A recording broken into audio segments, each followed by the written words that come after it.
Vamos invocar o Espírito Santo. Viva Espírito Santo.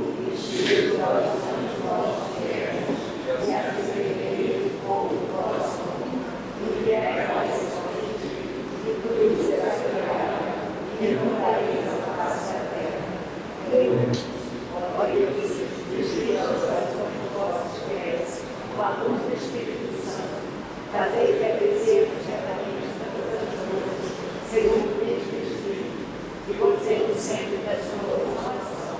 Por Cristo, Senhor nosso. Ave Maria, cheia de graça, o Senhor é convosco. Bendita sois vós entre as mulheres, bendito é o fruto do vosso ventre, Jesus. Santa Maria, Mãe de Deus, rogai por nós, pecadores, agora e na hora de nossa morte. Santa Teresinha do Menino Jesus, rogai por nós. Santo Tomás de Aquino, rogai por nós. Tomemos para sentar.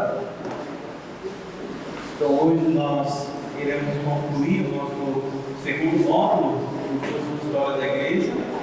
E hoje nós iremos tratar do final do quarto século e quinto século da era cristã, que configuram então o fim do mundo antigo e o início da Idade Média.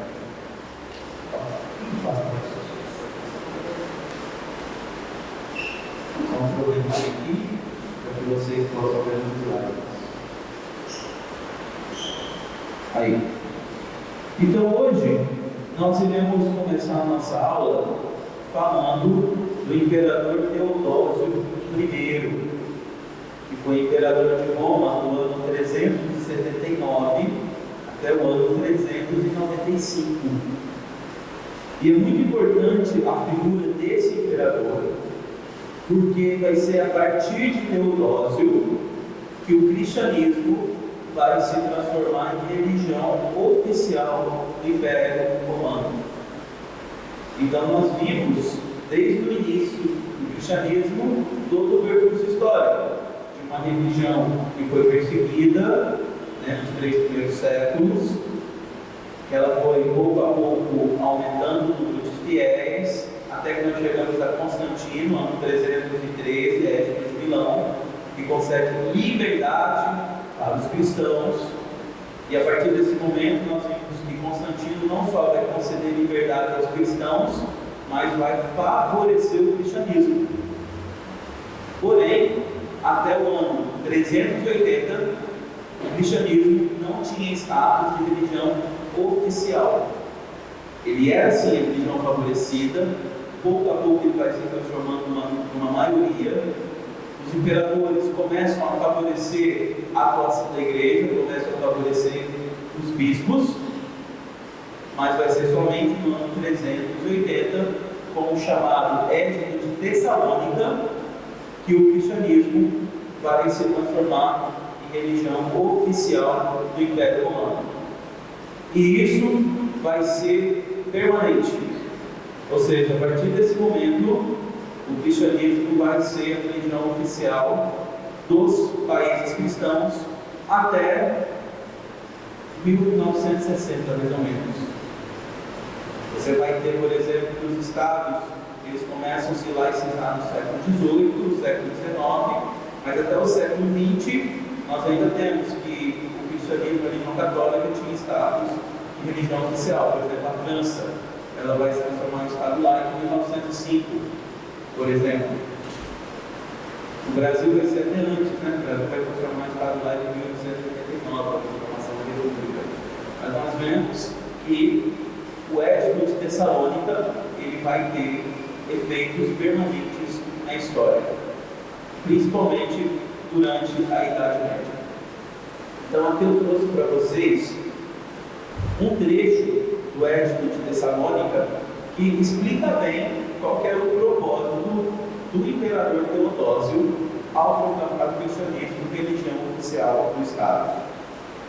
Então ele diz o seguinte: é nossa vontade que todos os diversos povos que são súditos de nossa clemência e moderação devem continuar a professar aquela religião que foi transmitida aos romanos pelo divino apóstolo Pedro, como foi preservada pela tradição fiel e que agora é professada pelo pontífice Damaso e por Pedro, bispo de Alexandria, um homem de santidade apostólica. Ou seja, é a fé que veio por tradição. É muito importante isso que o imperador Teodósio reconhece, que a verdadeira religião vem por tradição, e essa tradição possui a sua origem nos apóstolos. É a fé de Roma que foi dada pelo divino apóstolo Pedro. Ou seja, o imperador ele reconhece a tradição apostólica. E ele reconhece aqui que a verdadeira fé de Pedro é professada pelo pontífice romano, na época o Papa Damaso. Ou seja, o imperador está mostrando muito bem toda a doutrina católica a respeito da tradição, da sucessão apostólica e do primado de Pedro. Essa fé também é professada pelo Patriarcado de Alexandria. Ou seja, nós lembramos, vocês devem se lembrar que nós comentamos que existiam 5 patriarcados. Vocês se lembram quais eram? Roma, Constantinopla, Alexandria, Antioquia e Jerusalém, certo? Os patriarcados de Constantinopla e de Antioquia, nessa época, estavam sendo regidos por bispos hereges, no caso, bispos arianos. Então, o Edito de Tessalônica vai excluir essa fé ariana como sendo uma fé aceitável para os verdadeiros cristãos. Lembrando sempre que no momento em que Teodósio proclama o Edito de Tessalônica, no ano 380, o império está dividido em 2. Você tem que Teodósio governa somente a parte ocidental, a parte oriental você tinha um outro imperador. Teodósio ele vai unificar mais uma vez o Império Romano no ano 392, porém por pouco tempo, porque Teodósio vai morrer no ano 395. Logo, vai ser a última vez que o Império vai estar unificado. Vai ser durante o governo de Teodósio, de 392 a 395. A partir desse momento, a morte de Teodósio, o Império vai se dividir mais uma vez e nunca mais voltar a ser unificado. Questão: o Império Romano no Ocidente vai herdar essa fé trinitária, enquanto que no Oriente você vai ter uma pluralidade de credos, no sentido de que você vai ter italianos, você ainda vai ter semerianos, você ainda vai ter católicos de fé trinitária. Então o Oriente ele sempre vai ser muito plural, enquanto que o Ocidente, devido até mesmo às consequências do Edito de Tessalônica, ele vai ser muito mais homogêneo em termos de fé, vai abraçar de fato a fé de Nicéia, até a fundação dos bárbaros. Os bárbaros, nós vamos ver que certos bárbaros, eles vão assumir a fé ariana, sobretudo os visigodos. E ele continua no o Edito de Tessalônica continua. De acordo com os ensinamentos apostólicos e a doutrina do Evangelho, que nós creiamos em uma só divindade, do Pai, do Filho e do Espírito Santo, em igual majestade, em uma santíssima trindade. Então aqui, o próprio Edito de Tessalônica mostra muito bem qual é a fé trinitária. Pai, Filho e Espírito Santo, uma igualdade, uma só santidade. Um único Deus.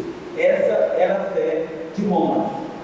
A partir do momento, Roma professa a fé católica trinitária. Isso vai ter consequências históricas muito importantes. Nós autorizamos que os que obedecerem a essa lei assumam o título de cristãos católicos. Isso é muito importante, ou seja, o Edito de Tessalônica vai ser um momento em que, por lei, quem professa a fé de Nicéia vai ser chamado de católico. Porque vocês sabem que católico, na verdade, é um adjetivo, significa universal. Mas, de certa maneira, a partir do Edito de Tessalônica, a instituição ela assume esse nome de Igreja Católica. Porém, para os outros, uma vez que, em nossa opinião, são loucos, todos, nós decretamos que recebam o nome ignominioso de heréticos, os quais não deverão ter a presunção de dar a seus conventículos o nome de igrejas. seja, ele era demais Teodósio, né? Ele realmente não escondia o que ele queria dizer. Ou seja, ou você é católico ou você é herege. E não permite que os hereges tenham o nome de igrejas aos seus convertidos, como ele fala. Então, a partir disso daí, Teodósio não vai tolerar mais em Roma hereges. Então, agora, se você quer ser plenamente um cidadão romano, você precisa de ser católico. Eles irão sofrer, em primeiro lugar, o castigo da condenação divina. E, em segundo lugar, a punição que a nossa autoridade, de acordo com a vontade do céu, decidiu infligir. Ou seja, a partir desse momento, não haverá, digamos assim, clemência com os hereges. Porque os hereges, primeiro, sofreram uma punição divina, como diz o Velho Testamento. E, por último, o Estado iria se encarregar deles. Ou seja, o Estado não iria mais tolerar que a fé de Nicéia não fosse mais aceita. Então isso é muito importante. Por quê? Porque o Edito de Tessalônica, depois, ele passaria também a ser válido no chamado Código Justiniano.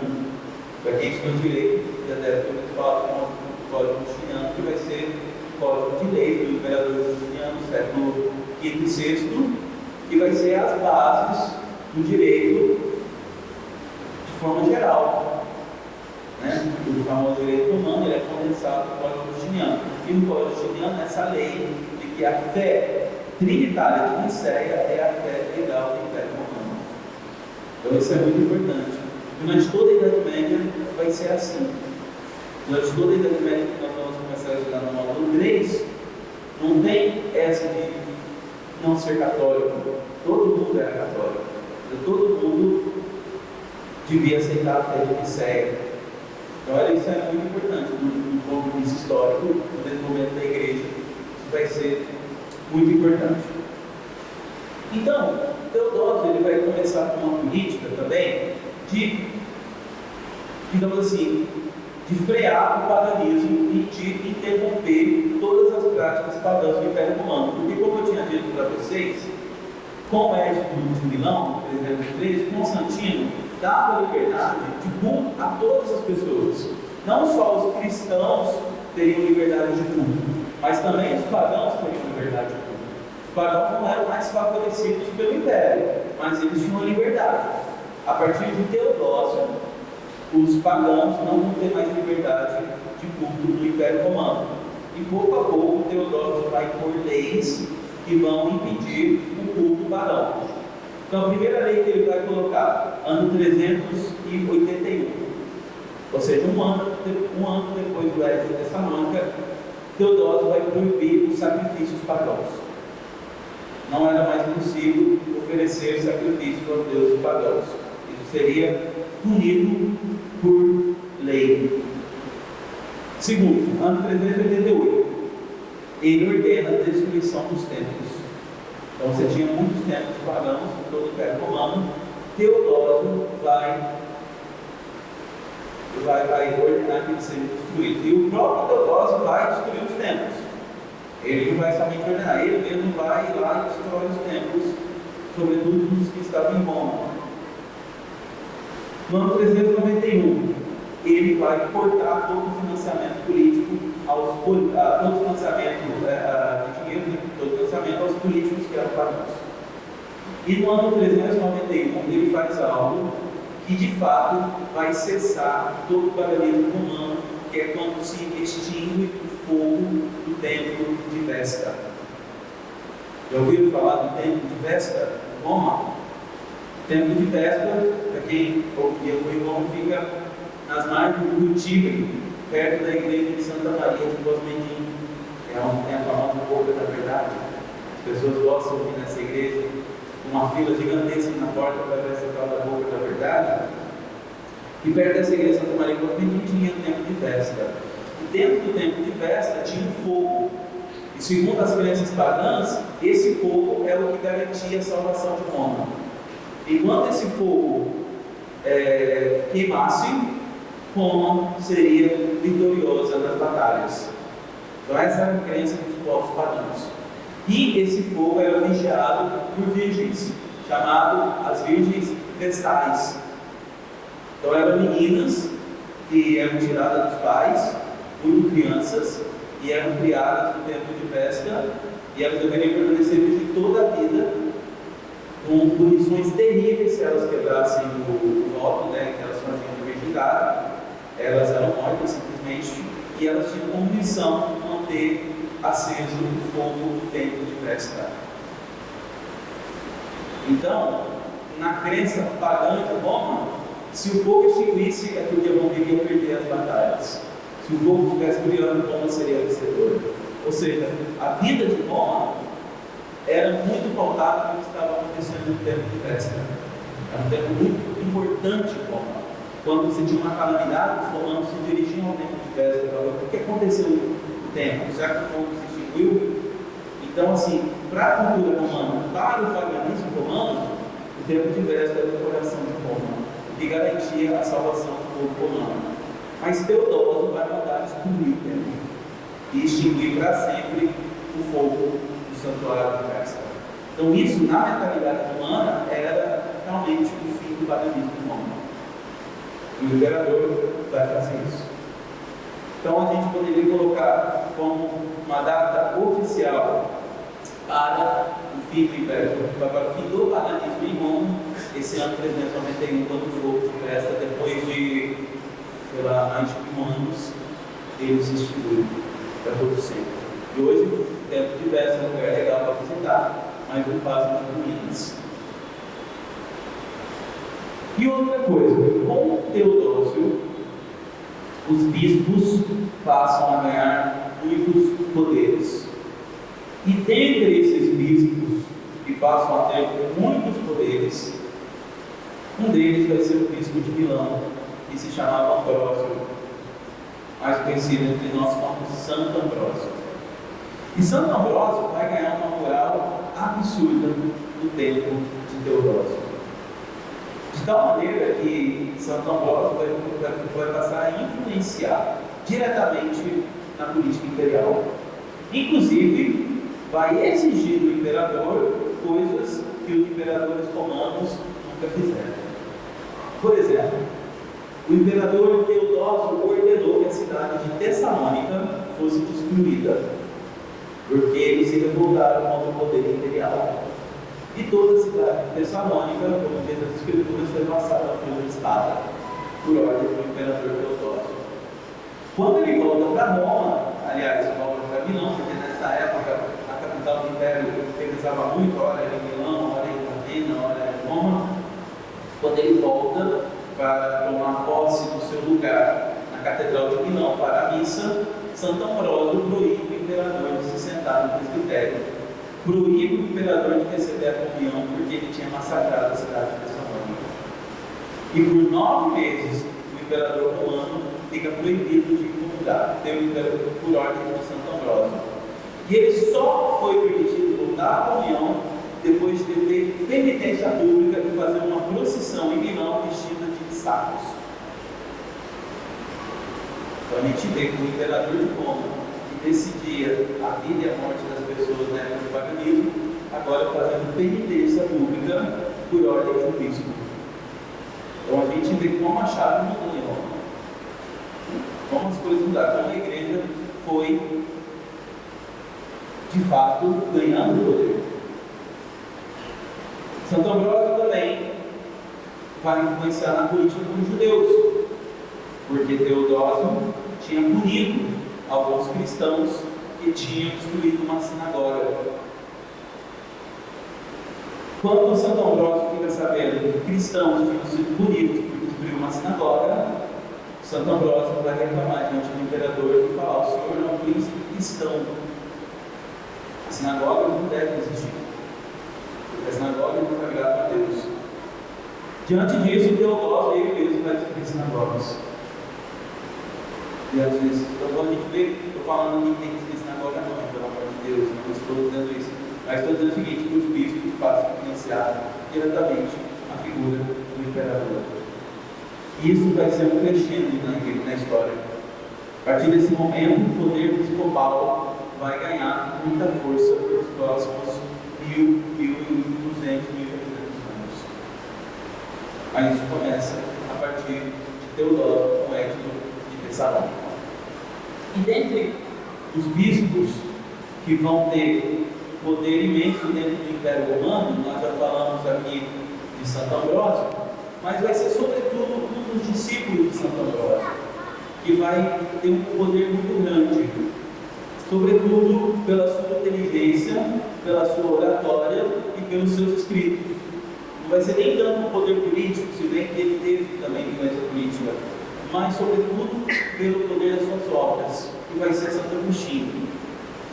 Santo Agostinho, nesse tempo, ele foi convertido já há por volta dos 30 anos, não que ele não fosse de uma família cristã, né? Às vezes a gente pensa em Santo Agostinho como uma espécie de pagão que se converteu. Então, Santo Agostinho foi catecumenado durante toda a vida dele, durante a juventude dele. Ele tinha uma vida depravada de jovem, porque 90% dos jovens têm vida depravada, mas Santo Agostinho era um homem que tinha uma sincera busca da verdade. Então ele buscava a verdade em qualquer lugar que ele pudesse encontrar. Então, durante a vida dele, ele vai ter contato com várias seitas, por exemplo, ele tem contato com os maniqueístas, né, que era uma seita dualista que vinha lá da Pérsia. Ele vai ter contato com essas seitas. Na busca da verdade, vai ter contato com as filosofias, o neoplatonismo, todas aquelas filosofias comuns do século V, ele vai ter contato com elas. Até que, escutando a pregação de Ambrósio, na Catedral de Milão, ele se converte. Aí ele escreve seu famoso livro, Confissões Espontâneas da dele, qual ele diz: ó, verdade não vera, verdade não te amei, aquela frase ficando icônica, né? Então, Santo Agostinho, ele vai ser, certamente, durante toda a antiguidade, o principal escritor cristão. E ele vai ser aquele que vai discutir de forma mais aprofundada as principais problemáticas, tanto filosóficas, como jurídicas, como teológicas do seu tempo. De forma que Santo Agostinho vai ser, até Santo Tomás de Aquino, o maior teólogo da igreja. Depois, aí tem a discussão que seria o maior Santo Tomás e Santo Agostinho, né, uma discussão eterna, mas de fato que serão os dois principais doutores da igreja. E Santo Agostinho, ele vai ser muito importante, porque até ele, as discussões teológicas, elas careciam de vocabulários próprios para você poder discutir os dogmas.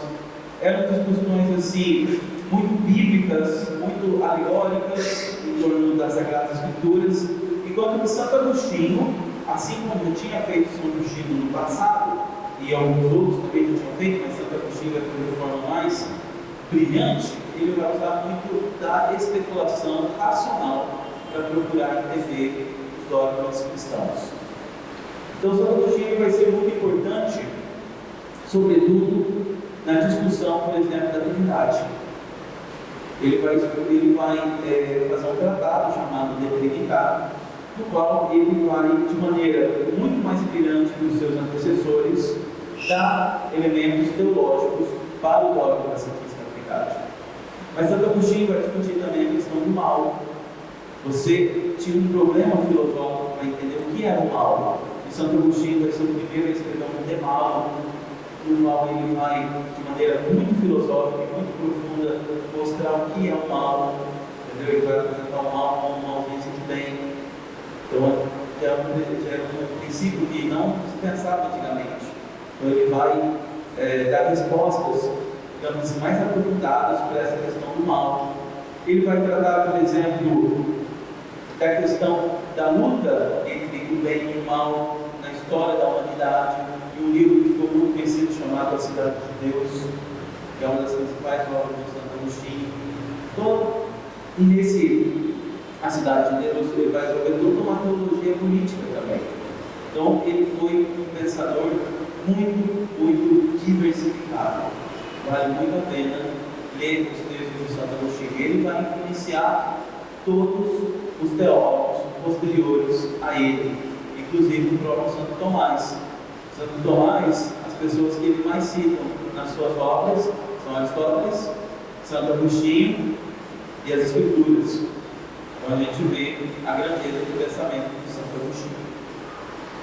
Mas é interessante também, nós vemos que Santo Agostinho teve que lutar contra duas heresias, que foram heresias muito importantes, sobretudo na região que Santo Agostinho vivia, que era o norte da África. Então ele era bispo da cidade de Hipona. Hipona fica no norte da África. E naquele tempo desenvolveu duas heresias que eram muito perigosas para a pureza da fé cristã. A primeira chamava Donatismo, que vinha do tal de Donato, que era bispo de Cartago, mais ou menos por volta do ano 320. Esse Donatismo, ele tinha sido muito influenciado pelo pensamento de São Cipriano de Cartago. E um tempo em que, eu não sei se vocês se lembram do primeiro módulo, quando a gente falou da perseguição de Sétimo Severo, aliás, da perseguição de Décio, ano 251, não sei se vocês se lembram, foi uma das mais terríveis perseguições contra o cristianismo, a perseguição do imperador Décio. E o que aconteceu na perseguição de Décio? Muitos cristãos apostataram, foram chamados Lápis. Não sei se vocês lembram também do comentário dos Lápis. Você leva o estilão, você vai ver lá que tem uma artigo lá sobre os Lápis. Os Lápis eram aquelas pessoas que, diante da perseguição, decidiram renunciar à fé cristã para não morrerem mártires. Então, esses os Lápis. E, na visão de São Cipriano de Cartago, os Lápis não poderiam ser restituídos na comunidade cristã. Então nós tivemos ali uma querela entre o Papa, que se eu não me engano era Cornélio, e São Cipriano, no qual, logicamente, a palavra do Papa prevaleceu e os Lápis puderam, após dura penitência, ser admitidos na fé cristã. Porém, na visão desse Donato, fundador do donatismo, todos os Lápis não poderiam ser perdoados e também, se eles celebrassem os sacramentos, esses sacramentos seriam inválidos. Então, na visão do donatismo, um herege ou um pecador não poderia validamente celebrar os sacramentos. Só que a proporção foi criando, essa heresia foi criando tal proporção, que ela acabou afirmando que quem não fosse santo não poderia pertencer à igreja, e quem não fosse santo não poderia celebrar validamente os sacramentos. Então essa era a visão dos donatismos. Santo Agostinho vai combater essa heresia por dois motivos. Primeiro, porque o donatismo virou um cisma. Pouco a pouco eles romperam com a unidade da igreja e quase todo o norte da África vai ser donatista durante o tempo de Santo Agostinho. Santo Agostinho era mesmo norte da África e não poderia suportar esse cisma. E outro, porque existia um problema sério se a doutrina donatista fosse verdadeira. Por quê? Porque se só os homens santos podem celebrar validamente os sacramentos, meu Deus do céu, quem celebra validamente os sacramentos nesse mundo? Se só um padre santo pode celebrar a missa validamente, pobre de mim, pobre do padre Brito, pobre do padre Caio, pobre do padre Brito. Ninguém celebra o sacramento validamente. Se só os homens santos podem celebrar validamente, quem batiza validamente? Quem confessa validamente? Ninguém. Porque nós não somos santos. Então o donatismo, ele reduzia a igreja a pequenos grupos. Pessoas que se consideravam santos, só eles seriam a verdadeira igreja de Cristo. Então São Agostinho vai combater isso duramente. Vai ser a grande batalha de Santo Agostinho na vida, vai ser contra o donatista, porque foi um grupo poderoso, né? E contra ele, Santo Agostinho vai mostrar que não, que os sacramentos, eles são válidos e eles agem, e aqui um termo técnico, que talvez você já tenha ouvido falar, ex opere operato. Ou seja, os sacramentos, eles são válidos não pela santidade do ministro, mas são válidos porque através daquele ministro indigno, Jesus Cristo está atuando. Então, os sacramentos serem válidos, Santo Agostinho vai mostrar. Você precisa do ministro, da fórmula, da matéria e da intenção. É isso. Você não precisa da santidade do Deus. Se o ministro é santo, muito melhor. Nós queremos ministros santos. Mas um padre pecador celebra os sacramentos validamente, desde que ele cumpra essas 4 coisas que eu falei para vocês. Então isso é muito importante que vocês saibam. Até mesmo porque hoje a gente tem essa tentação, né? Ah, esse padre é pecador, não vou na missa dele. Esse padre é pecador, eu não converso com ele. Não. Não é porque o padre é santo que o sacramento acontece, mas é porque ele está agindo por ministro de Jesus Cristo. É Jesus Cristo que atua através do padre. Então vocês não precisam ter medo de ir para o padre que está confessando com vocês. Se ele fazer a fórmula certinha, tá bom. Entendeu? Então, a validade dos sacramentos independem da santidade do ministro. Essa é a doutrina da igreja, defendida por Santo Agostinho contra os donatistas. E você teve uma outra heresia que foi muito importante na época de Santo Agostinho, que foi o pelagianismo. Essa heresia do pelagianismo foi fundada por um tal Pelágio da Bretanha. E esse Pelágio, ele começou a negar a existência do pecado original. Para Pelágio, o pecado de Adão e Eva, aliás, o pecado de Adão, porque é errado dizer que o pecado original é o pecado de Adão e Eva.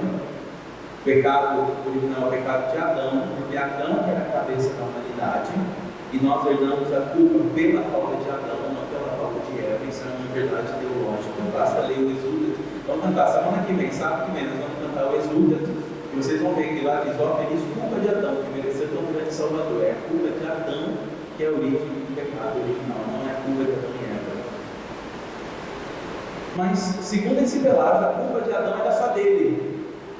Nós não herdamos o pecado original. Para Pelágio, o homem nasce moralmente neutro. E a salvação depende somente do homem, não da graça de Deus. Então, na visão desse nosso amigo Pelágio, você salva por você mesmo, independente de Deus. A salvação não vem de Deus, a salvação vem de você. Então, a gente já tem essa doutrina muito perniciosa, porque ela nega, por exemplo, a necessidade do batismo. O pelagianismo negava a obra salvífica de Jesus Cristo, pelo qual nós somos salvos. Para Pelágio, você se salva por você mesmo.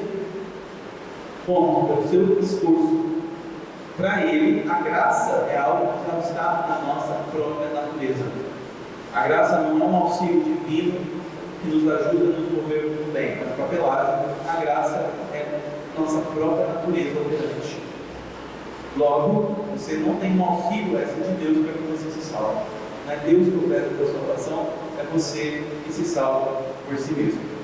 Logicamente, essa doutrina é totalmente herética. Totalmente herética. Nós nos salvamos pela obra salvadora de Jesus Cristo na cruz. Ponto. Não é por outras coisas. É porque Jesus Cristo morreu na cruz e nos salvou que nós somos salvos. Então a salvação é algo que nós acolhemos de Deus, que Deus nos oferece, mas não é algo que nós merecemos e muito menos é algo que nós fazemos por nosso próprio esforço. Você pode fazer o que você quiser para salvar, você não tem capacidade de se salvar. Você se salva porque Deus Cristo morreu na cruz. E o que cabe a você? Acolher essa salvação. É o que diz o Evangelho de hoje: quem guarda as minhas palavras será salvo. Então a você, para você se salvar, você deve acolher as palavras do Senhor. Ponto. Então, Santo Agostinho vai combater essa tese pelagiana. E o pelagianismo é algo que está muito presente hoje, hein? Até mesmo o Papa Francisco tem um escrito dele, não lembro qual é, ele fala das novas formas do pelagianismo. Felizmente, o Vale de Cor, o pelagianismo está muito em voga hoje em dia. As pessoas acham que vocês falam por si só: mas eu sou caridoso, eu me salvo. Não, você pode ver que é fogo, cara. Isso não salva. Jesus Cristo morreu na cruz que você é salvo. Você faz a caridade que Jesus Cristo ordenou que você fizesse. Ah, mas eu sou muito bom, não importa. Isso não te salva. Te salva porque Jesus Cristo te salvou. Seja bom porque Ele ordena que você seja bom. É isso que te salva. É a sua vontade, mas a obra de Cristo. E a obra de Cristo que é o mérito que você precisa para ser salvo. Ponto. Ah, então não tem precariedade? Tem, porque Jesus Cristo te manda. Quem segue as minhas palavras tem a vida eterna. Jesus Cristo mandou a sua precariedade, não faça. Mas é a caridade que você fez que salva? Não, mas Jesus Cristo te salva. Isso que é muito importante. Nós saibamos. É mesmo o Espiritismo tem muito disso, né? Eu me salvo mesmo, eu vou me reencarnando, eu vou fazendo sucessivas reencarnações, aí eu vou se melhorando a cada reencarnação e no final me salvo. Não é assim que funciona. Entendeu? Você salva porque Jesus Cristo morreu na cruz e abriu as portas do céu para você. Por isso que os santos, eles são até drásticos no que eles dizem, são profundos no que eles dizem sobre a missa, por exemplo. Porque na missa a gente renova o sacrifício do Calvário, e na missa Jesus Cristo ele abre as portas do céu para a gente, porque ali é o Calvário sendo renovado. E tem um santo, eu gosto muito, São Bernardo de Claraval, ele tem uma frase que a gente deveria pensar. Ele diz o seguinte: ó cristão, muito mais vale do que assistir a uma única missa com devoção, do que distribuir todos os seus bens aos pobres e peregrinar toda a terra. Uma frase profunda. Mais vale uma missa bem assistida do que distribuir todos os seus bens aos pobres e peregrinar toda a terra. Por quê? Porque a missa é a obra de Cristo. Distribuir seus bens aos pobres é a obra de Deus. Que vale mais a obra de Cristo ou a tua obra? A obra de Cristo. Entende? Então não vou distribuir os bens aos pobres? Vai, mas porque Jesus Cristo te pede. Mas a missa tem valor. Não confundamos as coisas. Certo? Como o Pelágio confundiu, infelizmente.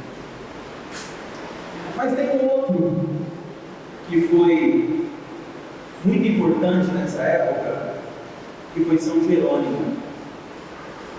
São Jerônimo ele foi muito importante, entre outras coisas, não porque ele foi um grande escritor, foi um grande historiador. Ele escreveu uma obra chamada De Viris Illustribus, no qual ele faz um apanhado geral dos principais personagens eclesiásticos dos 3 primeiros séculos, uma obra monumental. Mas São Jerônimo ele ficou muito conhecido pelo seu trabalho junto à Bíblia. E eu gosto muito dessa imagem, que é muito bonita, porque tem São Jerônimo um leão. E vocês sabem o porquê que São Jerônimo ele foi representado como um leão? Porque São Jerônimo ele tinha um caráter dificílimo. Ele era uma pessoa muito purgante. Era horrível ele, assim, ele tinha um temperamento terrível. Diz que a única criatura que aguentava ele era um leão que virou amigo dele, porque encontrou um leão uma vez mancando, porque ele tinha um espinho na pata. E São Jerônimo foi lá, tomou o leão, porque ele tinha um temperamento pior que o leão, e tirou o espinho da pata do leão, e o leão ficou amigo dele. E era a única criatura que suportava São Jerônimo, era esse leão. E uma amiga que ele tinha, que chamava Paula, Santa Paula. Então ele levou essa Paula para viver com ele lá na Terra Santa, quando ele foi, que era a única criatura que aguentava ele, era a Paula, Santa Paula, e esse leão. Essa aqui, mas ele brigou com Santo Agostinho, escreveu uma carta xingando Santo Agostinho, entendeu? E quando ele traduziu a Vulgata, o latim da Vulgata é horrível. É horrível, eu vou falar porque é horrível. E Santo Agostinho leu aquilo e era um grande latinista e falou: ó, Jerônimo, você está dizendo um negócio aqui que ninguém entende. Aí ele escreveu para Santo Agostinho e falou assim: você não entende porque você é um asno. Ele falou desse jeito para Santo Agostinho. Ele era desse jeito, né?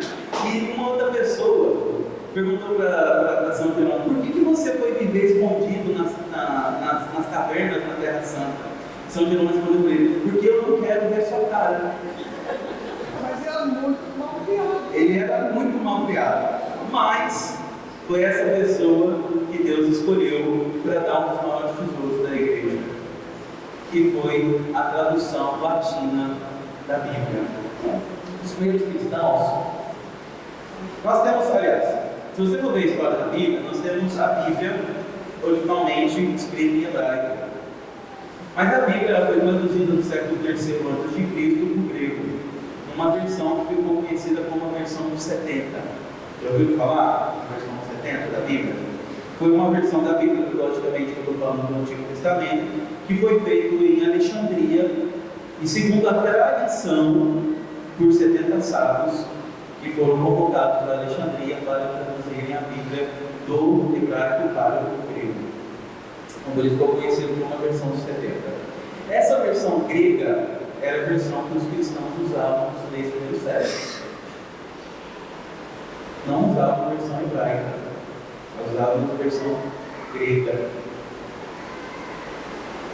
Então, as primeiras traduções da Bíblia para o latim, lembrando sempre que o Império Romano falava grego e latim, a parte oriental falava grego, em Roma se falava, até o século II, se falava mais o grego, o latim era mais falado no norte da África e também naquelas regiões da Espanha e da Gália se falava mais o latim chamado latim vulgar.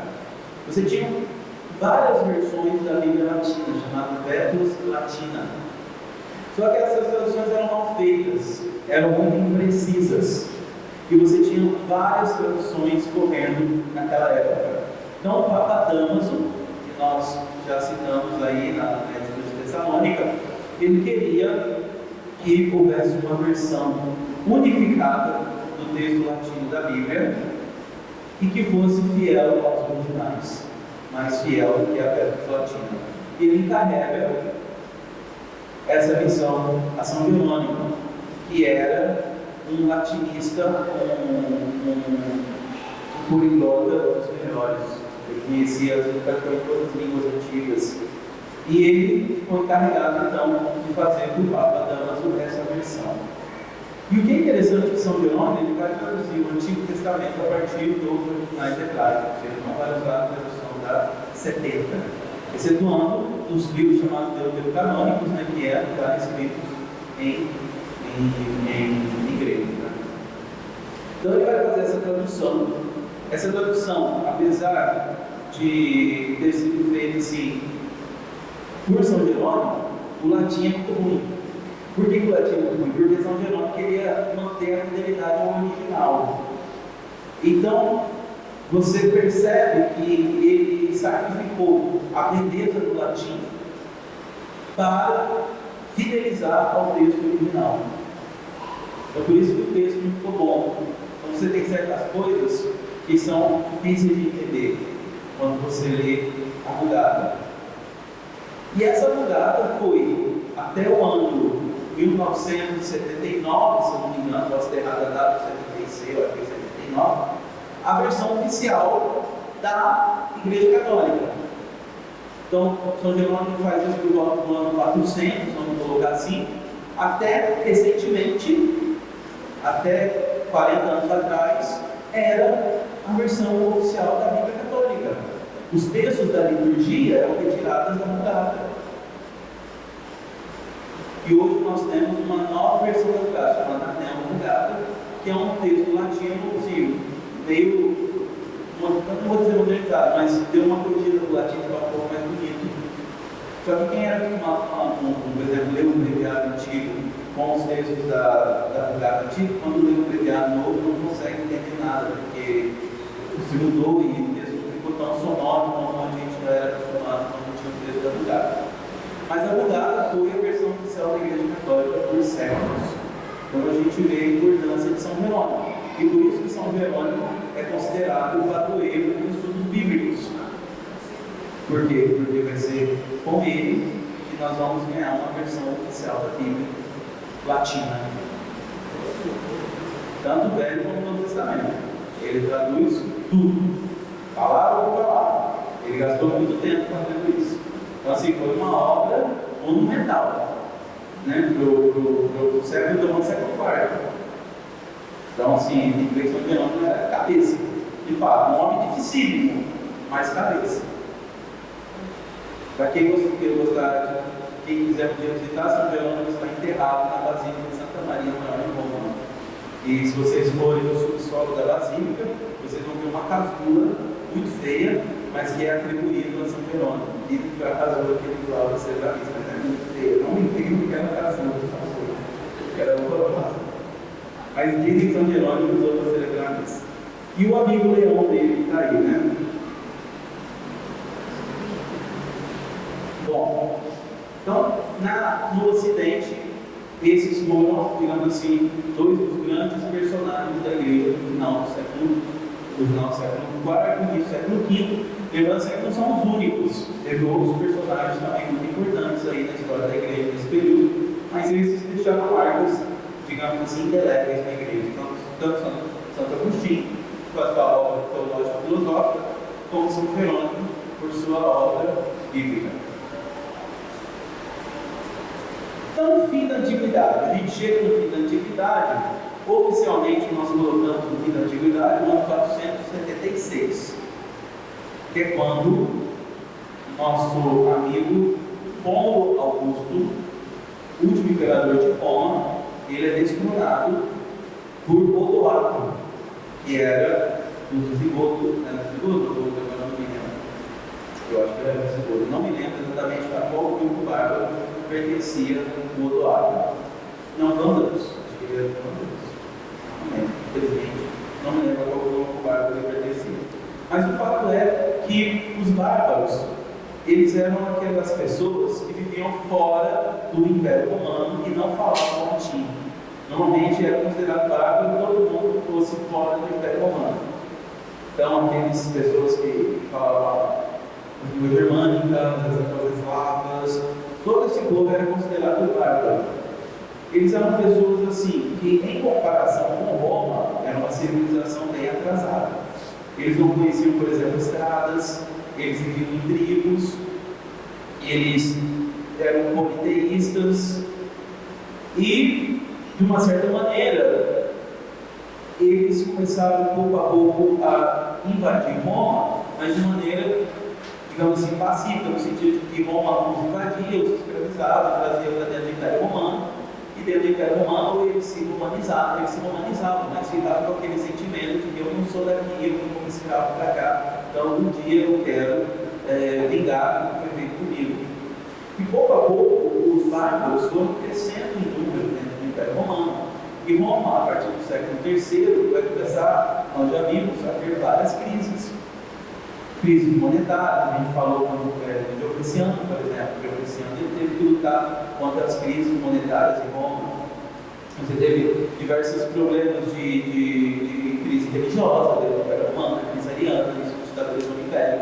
Nós tivemos, por exemplo, que Roma, por muito tempo, ficou dividida e tinha conflitos para saber quem ia governar. Então isso tudo vai debilitando o Império Romano e os bárbaros foram chegando. Até que, já no início do século V, os bárbaros eles tinham grandes posses em Roma, e Roma, o imperador, já era uma figura muito frágil. Até que chega esse ano 476, que é considerado a queda do Império Romano no Ocidente, quando o último imperador, como Augusto, é deposto, e quem assume como rei da Itália, o tal Odoacro, que vai governar a cidade de Ravenna. Interessante que o último imperador do Império Romano, como Augusto, ele tem o nome do fundador de Roma, Rômulo, e o nome do primeiro imperador, Augusto. Muito interessante isso, né?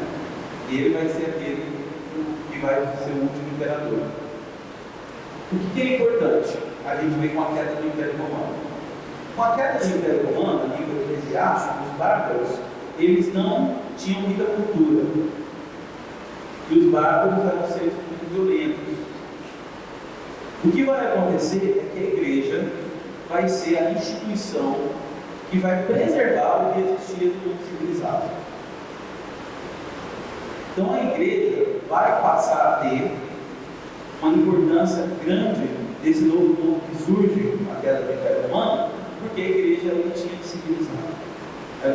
Quem conheceu alguma coisa eram os padres, eram os bispos. Quem conservou, por exemplo, a escrita, padres e bispos. Quem conservou o conhecimento, padres e bispos. Então a igreja, a partir desse período, vai ter uma importância muito grande, até mesmo para civilizar o povo bárbaro. Porque o povo bárbaro, eles faziam coisas bizarras. Bizarras mesmo. Por exemplo, o Odoacro diz que quando ele invadiu Roma, aliás, quando ele invadiu Ravenna, que na época o imperador invadiu Ravenna, a primeira coisa que ele fez foi ir numa igreja, matou a mulher, tomou o sangue da mulher no cálice consagrado para a missa, sob o altar da missa. E para eles era normal isso. Então ele é esse tipo de povo, entendeu? Então assim, é um povo realmente bárbaro, porque eu nem falo uma pessoa bárbara, porque é uma coisa carta. É coisa medonha, né? E os barcos são felizes. Então a igreja teve que civilizar esse povo. E aí, vai ser o início da Idade Média. Quando a igreja realmente, a partir desse período, vai ter que reevangelizar aquilo que já tinha sido começado, porque Roma já não existia mais. E o que vai ser interessante é que, eu até errei a ordem desse santo aqui, que tem São Martinho. O que vai ser interessante é que nessa época, ainda no fim da Antiguidade, início da Idade Média, a fé cristã era um movimento urbano. Você tinha pouco cristianismo na zona rural. Só que, com o início da Idade Média, a sociedade vai passar a se ruralizar. Você vai ter o êxodo urbano e a sociedade vai ser mais rural. Nós vamos entrar pouco a pouco naquele sistema chamado de feudalismo. Você já deve ter ouvido falar nas suas aulas de história no colégio, aí nos segundos anos, vocês teve no colégio. Você não tinha muita fé cristã e muita vivência cristã na zona rural. Então a igreja vai ter que, a partir desse momento, preocupar com ações missionárias. E um dos que vai fazer essa ação missionária vai ser esse bispo, São Martinho. Ele é muito interessante porque esse bispo ele vai ser uma das principais figuras da igreja numa região chamada Gália. Gália é uma antiga província romana que hoje é a França. E a França vai ser, a partir do tempo de São Martinho, sobretudo com a conversão de Clovis, que vai ser o rei dos francos, que é o bárbaro que vai invadir essa região da Gália, tanto é que França vem de Franco, né? E por consequência de que foram os francos que invadiram a Gália, vai ser sobretudo a partir de São Martinho que a França vai se transformar pouco a pouco no grande bastião da fé cristã, até Filipe o Belo, vamos colocar assim, século XIII. E vai ser na França que as principais questões religiosas vão começar a acontecer. E São Martinho vai ser o primeiro santo não mártir venerado pela igreja, o primeiro santo não mártir canonizado pela igreja. E o santuário dele fica na cidade de Tours, e era um dos principais santuários de peregrinação da Europa medieval. Foi destruído totalmente na Revolução Francesa, mas era um santuário gigantesco. Hoje nós não sabemos exatamente onde está o túmulo de São Martinho, porque se vocês forem a Tours, que é uma cidade muito bonita, vale a pena conhecer, onde era o antigo santuário de peregrinação da Idade Média, hoje é um quartier, um bairro normal, e o santuário de São Martinho é uma igreja assim, não pequena, mas do tamanho da nossa Santa Teresinha, que antes era um santuário gigantesco, entendeu? Mas São Martinho é muito importante por isso, porque ele vai ser um dos primeiros propulsores das atividades missionárias na zona rural, onde o cristianismo não tinha entrado. Então a gente vai ver que o início da Idade Média vai ser um período muito importante para a evangelização de regiões que ainda não tinham sido evangelizadas. O cristianismo romano era um movimento urbano. O cristianismo, a partir da Idade Média, vai passar a existir também na zona rural, que era muito importante, porque a sociedade medieval, sobretudo na alta Idade Média, vai ser uma sociedade ruralizada. É o sistema que chamamos de feudalismo. Então vai ser importante isso daí. Então começa a Idade Média, a igreja, como eu disse, é o que restou do mundo civilizado. A igreja vai começar então o seu papel de reconstruir a civilização. Então a igreja vai conservar o direito, os bárbaros não conheciam muito bem, vai conservar a cultura, vai conservar a filosofia, a teologia, a igreja vai conservar os costumes, coisas que os bárbaros não conheciam, e vai ser aí, no início da Idade Média, sobretudo, que os mosteiros vão passar a ter uma importância fundamental, porque eles vão ser os mosteiros que vão começar a serem difundidos em toda a Europa Ocidental, que a cultura vai ser preservada e vai começar a ser difundida. A Idade Média surgiu em torno dos mosteiros. Então vai ser muito importante isso. Quando nós começarmos a Idade Média, nós vamos falar do poder civilizatório dos mosteiros que tiveram na Idade Média. Vai ser através dos mosteiros que vão surgir as universidades, vão ser através dos mosteiros que vão surgir, por exemplo, o renascimento filosófico. Vai ser através dos mosteiros que vão surgir técnicas de agricultura, vão ser dos mosteiros que vão surgir, por exemplo, o canto, a música na Idade Média. Então, o mosteiro vai ser muito importante. Na Europa medieval, você vai ter centenas de dezenas de mosteiros. E todos eles com uma importância. Na cidade surgem planos dos mosteiros. Então, a importância do mosteiro vai ser algo fundamental na Idade Média. De tal maneira que os historiadores afirmam, alguns deles, evidentemente, que a Idade Média começa quando um homem, Cassiodoro, sai da corte para entrar no mosteiro. A Idade Média se encerra quando um homem, em Omidota, sai do mosteiro para voltar para a corte. Então, a Idade Média é a idade dos mosteiros. Nós veremos isso então no próximo módulo, que vai começar em breve. Não sei quando, porque agora a gente tem a Semana Santa, depois tem a oitava da Páscoa, né? A gente vai ver em meados de abril, vai estar começando no módulo terceiro, que vai ser a respeito da Idade Média. Tá bom? Então, muito obrigado, Deus abençoe. Se tiver alguma dúvida, alguma pergunta, fique à vontade.